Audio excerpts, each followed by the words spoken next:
presentamos el análisis y la investigación complementaria realizada al documento denominado Pilar 2, Impuesto Complementario Mínimo Doméstico Calificado o Impuesto Complementario Mínimo Doméstico de Puerto Seguro de Joamich English. Para ponernos un poco en contexto sobre el texto analizado, es importante mencionar que en el marco de las políticas internacionales en materia de tributación internacional, específicamente el Pilar 2 desarrollado por la OCDE y el G20, se han establecido políticas denominadas, normas denominadas normas Global Anti-Base Erosion, que son parte del marco inclusivo sobre BEPS. Estas fueron diseñadas para combatir la erosión de bases imponibles y el traslado de beneficios por parte de las empresas multinacionales. Los objetivos básicamente son garantizar un impuesto mínimo global, combatir la competencia fiscal nociva y fomentar la equidad fiscal. Dentro de dichos objetivos, para garantizar que efectivamente las empresas multinacionales paguen un nivel mínimo de impuestos independientemente de las jurisdicciones en donde operen, se han introducido dos enfoques principales de impuestos mínimos nacionales, que eso es la base o en lo que versa el comparativo del texto, que son el impuesto complementario mínimo doméstico calificado, QDMTT por su significado en inglés, Qualified Domestic Minimum Top-Up Tax, y el impuesto complementario mínimo doméstico de puerto seguro, conocido con sus siglas SHDMTT, que significa The Safe Harbor Domestic Minimum Top-Up Tax. Ambos impuestos o ambas propuestas buscan combatir la erosión de la base tributaria y la transferencia de beneficios, aunque tienen diferencias significativas en su diseño, en su implementación y en sus efectos.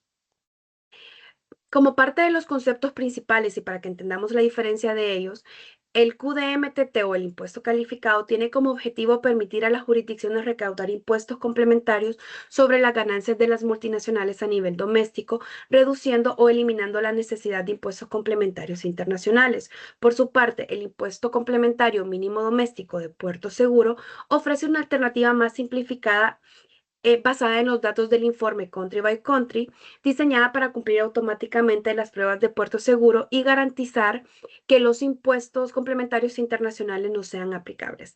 Realmente el texto realiza un análisis y explora las características, beneficios y desafíos de ambos enfoques, destacando el potencial que tiene el Safe Harbor Domestic Minimum Top-Up Tax como una opción viable para las jurisdicciones que buscan una implementación más accesible y eficiente del impuesto mínimo, especialmente en contextos donde hay recursos ilimitados o capacidades administrativas con muchas oportunidades de mejora, como nosotros los países en vías de desarrollo, asimismo como aquellas jurisdicciones que tienen políticas fiscales internas que aún promueven una nula o una baja tributación. Esto es la parte introductoria, los dejo con mi compañera para que continúe.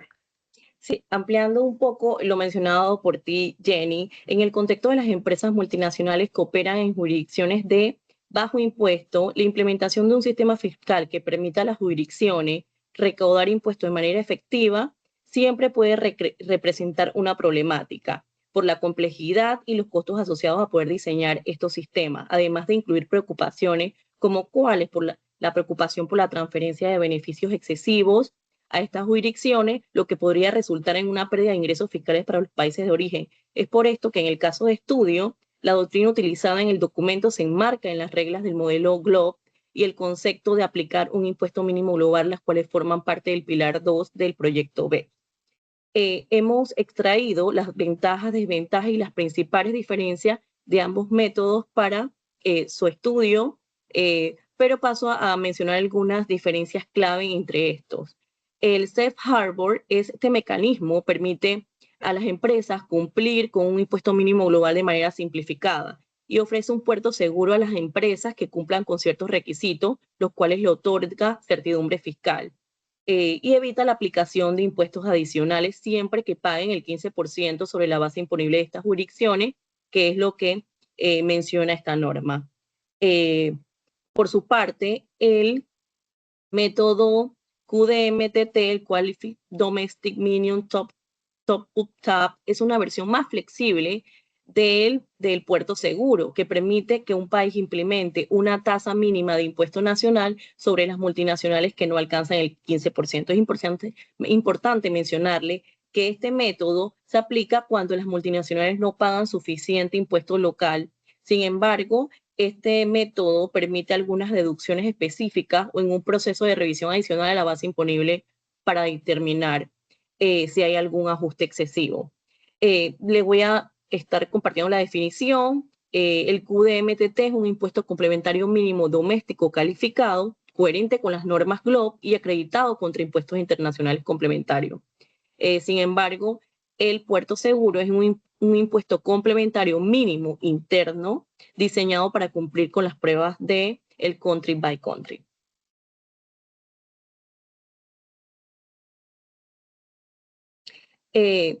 ¿Cuál es la tasa mínima de tributación de estos métodos? Pues ambos garantizan que el ETR mínimo sea el 15% sobre los beneficios extraordinarios, pero el SHDMTT tiene un ETR mínimo del 15%, pero con miras a que aumente un 16% en el 2025 y 17% en el 2026 según el régimen transitorio. Y también aquí es importante analizar cuáles son los impactos de incentivos fiscales que busca la administración tributaria de un país, si pretende pues aumentar o conservar su atracción extranjera, o por su parte lo que busca es una recaudación efectiva. Por lo menos si estamos en un país donde la jurisdicción es baja, pero la empresa busca un ajuste más simple y directo y la administración tributaria busca recaudar ese 15%, pues lo aconsejable es aplicar el método CHDMTT. Sin embargo, si estamos ante una administración que está dispuesta a ofrecer mecanismos de revisión adicionales, que permite una planificación fiscal más optimizada, que no busca pagos excesivos de los contribuyentes, más que todo lo que busca es mantener esos incentivos fiscales que ofrece y su atracción, pues lo conveniente es el QDMTT. Estas son algunas características. La flexibilidad para los países. El QDM ofrece mayor flexibilidad para diseñar impuestos mínimos domésticos, pero a costa de un mayor esfuerzo administrativo, porque todas estas tienen cargas administrativas para poder desarrollarlo. Sin embargo, el puerto seguro es menos flexible en el diseño, pero más fácil de implementar, porque aquí lo que buscan es tasar automáticamente, llegar a ese mínimo del 15% y sobre todo que la recaudación quede en el país de origen. A continuación, mi compañera Mayerly expondrá un caso donde podremos ver las diferencias. Bueno, para efectos de dar claridad a lo anteriormente nombrado, vamos a hacer un ejemplo práctico numérico para entender un poco cómo funcionan los impuestos. Bueno, entonces consideramos que un contribuyente tiene una renta imponible de 100 obtenida en una jurisdicción cuya tasa impositiva es del 10% y tiene una exclusión de rentas con la base de sustancia de 25. El impuesto complementario de vengado según las reglas GloBE es del 3.75. Alternamente, la jurisdicción puede decidir implementar un impuesto mínimo no calificado y garantizar una tasa impositiva del 15% en la jurisdicción. Si lo hace y suponiendo que no haya diferencias relevantes en la base imponible, tendrá un impuesto de 5 que sería tratado como un impuesto cubierto y eliminaría cualquier obligación tributaria según las reglas GloBE. Vamos a ver el paralelo de cómo se calcula este impuesto. En la parte izquierda tenemos el impuesto mínimo doméstico calificado QDMTT, en donde tenemos la tasa del 10% para llegar al 15%, que es el umbral que la norma nos exige, sería una diferencia del 5, 15 menos 10 que tenemos en el ejemplo planteado. Tenemos unos gastos, unas deducciones de 25, y aquí nos permite hacer la operación de tener 100 menos 25, que son los gastos, tendríamos una base imponible de 75. Entonces, el 5%, que es la diferencia, la aplicamos a 75 y de ahí nos resulta el 3.75. Por su parte, en el impuesto mínimo no calificado, que es el SHDMTT, no nos permite deducir ningún gasto. El 5%, que es la diferencia entre el impuesto del 15% que debemos llegar con el 10% que tiene la jurisdicción, ese 5% se aplica directamente al 100% de la base imponible. No tenemos lugar a hacer un descuento de gastos. Siendo así y analizando el ejemplo práctico, llegamos a las siguientes conclusiones.